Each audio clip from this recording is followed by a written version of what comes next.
हाय जय जगन्नाथ। सकाल सकाल आम पहुँची गलु टूरिस्ट प्लेस रे। नेहा सोची बस रे तो समस्ते फ्रेश बाहर मंदिर को दिन आसबू आसबू बोली भावुलु तो शेष आसी पहुँची गलु मंदिर रे। प्रथम थर लगी आसीछु तो बहुत खुशी लगुच एक्साइटेड भी लगुच। मंदिर को जीवु ठाकुर को दर्शन करूँ। तो ये चलुचु रास्ता चलुचु मंदिर पाखापाखि आसी पहुँचलु। मंदिर रे पहुँची गलु।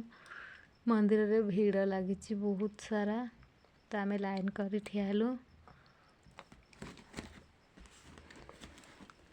तो लाइन रे सब किसी देखा जाउछि। दूर थाई सब देखा जाउछि पहाड़ झरणा।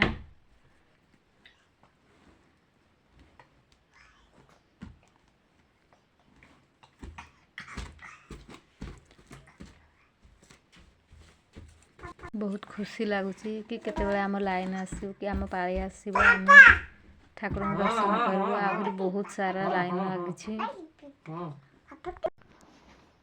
तो लाइन तो लगी आम पाଳି आसीगला पाखी आसिलुणी।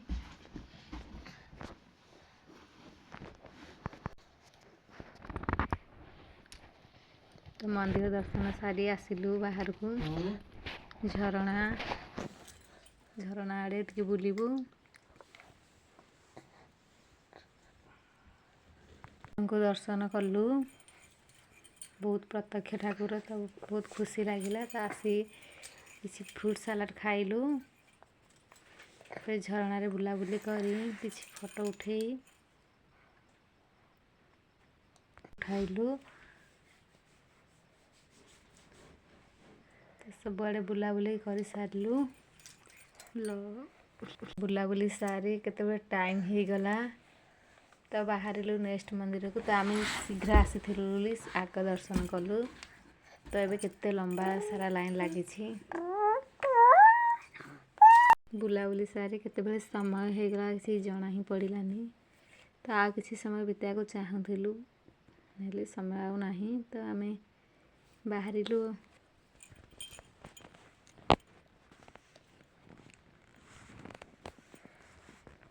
तो आसी आम गाड़ी रे बसिलु पहुँची गलु। तो अबे बाहरिलु नेक्स्ट मंदिर को। तो आम हरिशंकर ही आसीलु।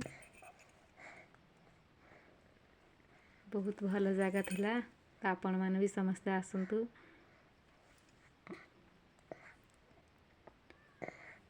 एठी नेहा कौन करुची बस भितर।